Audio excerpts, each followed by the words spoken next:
Curlin and some of the locals as well here, but I thought it was worth it to take a look at this race. This is a horse who has seen a lot of competition, and as you can see here, the races in Japan typically run very full fields for major stakes horses. When horses are heading out of Asian races, particularly Japanese races, and heading into international competition, they have often been facing very big fields, and I think that that will also bode well for a horse like Vermilion, who will probably be taking on what to him is a modest-sized field as he heads into the World Cup.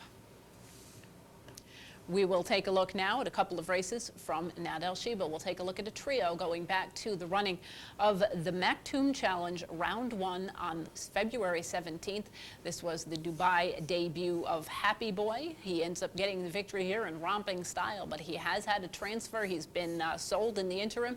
Will be running under new colors in the World Cup. Gates Rye racing in the first round of the Maktoum Challenge. All That and More was slow to go and lost 10 lengths as the starter hit the button. Etihad came out quickly. Imperialista began well.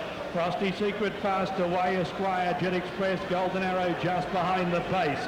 Happy Boy on the inside of Gloria de Campo, and then came Jack Sullivan whipping around the outside. Carolista is midfield, and further back is State Shinto, followed by 40 Hablador, Vortex, Boston Lodge. A break of 4 lengths to Salt Track, and All That and More is 10 lengths away at the tail of the field. Etihad, a narrow leader, but joined by Esquire.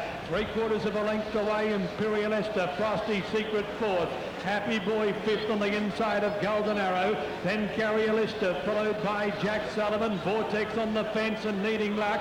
Gloria de Campong a long way back, Jet Express drifting back, then 40 Hablador, Boston Lodge, and State Shinto at the head of the others when heads are turned for home. 500 metres left to run. Etihad joined by Happy Boy, who got a rails run. Esquire on the outside, then Golden Arrow, Frosty Secret behind them. Imperialista only battling away, but it's Happy Boy in front.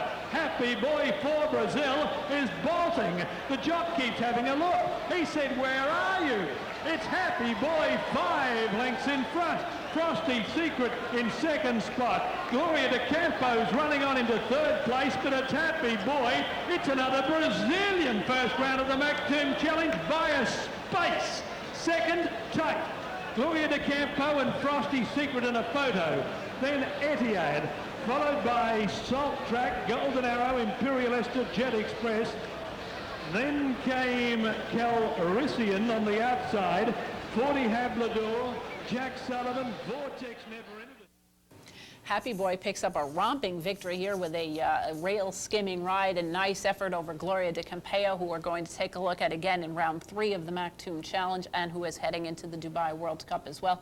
Perhaps a horse that both of these horses rated 102 heading into this race, maybe a little bit below some of the best, but having again had that form. And Happy Boy was purchased privately and will be heading into this race after having been purchased specifically for the Dubai World Cup. And as it's always dangerous, we know that when Saeed bin Suror gets a hold of a horse and is told specifically, this is the race we're pointing for, he is always dangerous when heading specifically to a particular point. And I think that Happy Boy, showing that closing kick, a very strong kick on the 17th, will be coming into the World Cup quite fresh this year, and may well be worth looking at.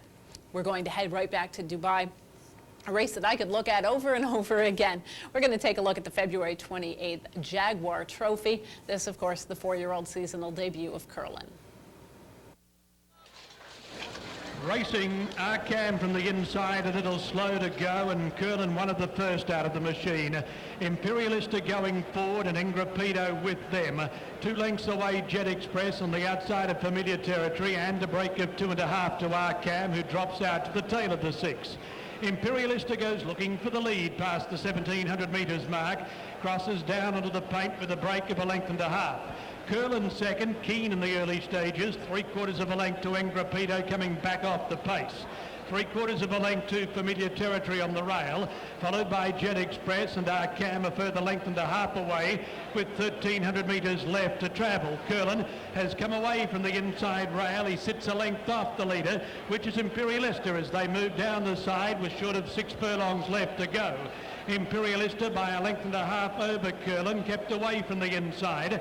A length and a quarter to Familiar Territory, a half length to Ingrapito, followed by Jet Express, who's travelling deep. Mandar Cam on the inside whipped the Sextat in as they went to the 850 metres mark. Just over a half mile left to run. Ted Durkin had a look back on Imperialista, saw himself 2 lengths in front. Curlin is second, Familiar Territory third, Jet Express fourth on the outside, being rowed along. Cam has improved 1 placing, and Ingrapito, hard ridden, had now dropped back to the tail of the field. Ted hard at work on Imperialista, and Robbie Alvarado on Curlin, still sitting still as the big horse goes after the leader.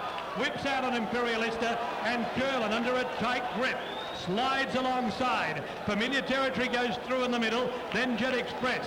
Curlin in front, 250 metres left to go. He was given 1 shake of the reins and past the 8th pole. It's Curlin now 2 lengths clear of Familiar Territory, who's flat to the boards. Interest now in the winning margin. It won't be much. Robbie Alvarado's not doing much, and Curlin down to the line, an easy winner.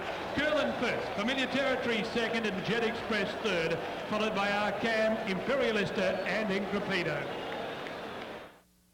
Curlin throttled down, getting the victory here, as I mentioned before, rated 129 on the international classification. Familiar Territory was rated 109 and finished a good second in this field, but certainly was no match for Curlin. I think it's fair to note that none of the rivals coming out of this race are coming back for the Dubai World Cup. I think it's fair to say that, that none of these horses were considered anywhere close to Curlin, who was carrying a far greater impost of 132 pounds. He will get weighed off for the Dubai World Cup, carrying 126, approximately 126 for this event. And, he was Robbie Alvarado, cool as a cucumber on Curlin, and I think that tells the story here. It's going to be a little bit of a tougher field. He's going to have more horses to deal with, and I think the fact that he is going to have some pretty live horses coming into the World Cup might tell the tale. He might have to ride a little bit more of a mental race than he did here. This was a bit of a learning experience for Curlin. He was taken to the outside, allowed to settle down off of horses while racing outside rather than inside, and I think that clearly with a big striding, long stepping colt like this, that being outside of horses is probably the best place to be, although on a rather strangely shaped, somewhat triangular racetrack where the turns are a little bit different from the typical American oval, I think that could pose a little bit of a problem for a big colt getting spun wide, although obviously Curlin has handled a lot of different situations during the course of his relatively brief career and is likely to be a very heavy favorite for the $6 million Dubai World Cup. We will head into our final prep race leading into the Dubai World Cup, this Maktoum Challenge Round 3. Again, this is the final in the series of races leading up to this event for the horses that have run throughout the course of the carnival. Coming out of this race, I think, is a very interesting animal. The $9 million youngster Jalil, who was, I think it's fair to say, a little bit of a failure in his European campaigns. He's been switched onto the main track, and as a son of Seeking the Gold, I wouldn't be at all surprised to see him take to the main track. He's going to come out of this race victorious. I imagine that his international classification rating may have been boosted after this win. He's going to win at the expense of Gloria de Campeo, who you've already seen. Also in this field, we're going to see a couple of other horses that are going to race in other races on the card, so keep that in mind. Aleutian is being pointed for the Godolphin Mile, and Latency is going to be going on to the turf for the Dubai Shima Classic. Keep that in mind as we take a look at March 6th running of the Maktoum Challenge Round 3. Racing in round number 3, and Candidate's rider been left on the deck. Candidate came out of the gate, lost the rider. Delude immediately dropped back to the tail of the field. Gloria de Campo, Lucky Fine began well. Mutacil going up on the outside of that pair looking for the lead. Singing Poet settles fourth. Dynamic Saint fifth. Aleutian going forward as they settle fully into stride. Rohani and then a break to Latency. Delude is at the tail of the main group, and the rider of of Candidate was tipped off at the start as the field makes the turn out of the back, and Mutaselil's gone to the lead. Rohani is second, Lucky Fine third, Gloria de Campo fourth on the rail. Jalil is just behind those after covering extra ground, and then Singing Poet, followed by Igor Prati. Aleutian, Dynamic Saint out deep. Latenzi second last, and Delude is a length and a quarter away as they race past the 900 metres mark.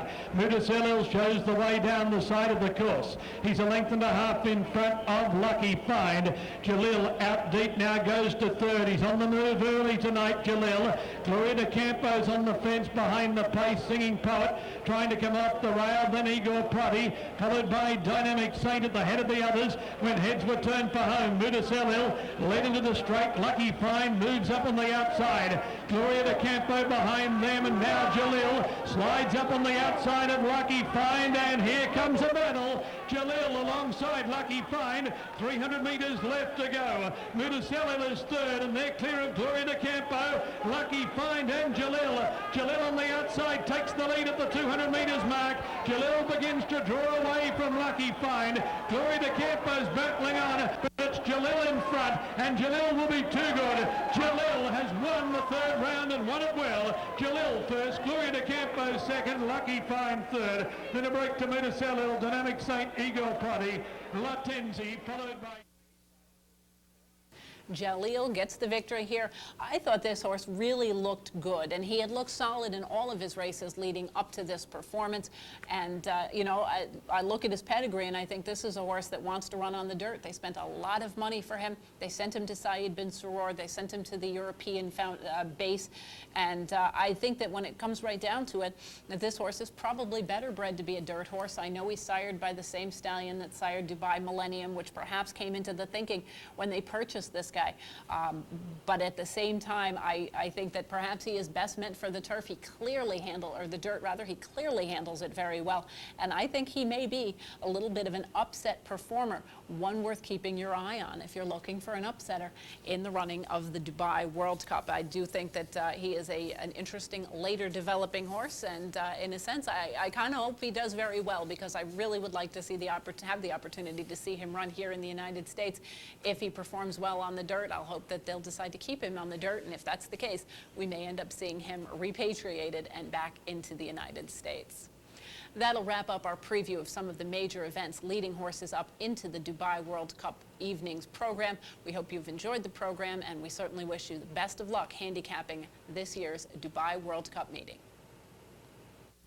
If you have any comments or suggestions, please write to the General Manager at the OTB Television Network, 510 Smith Street, Schenectady, New York, 12305.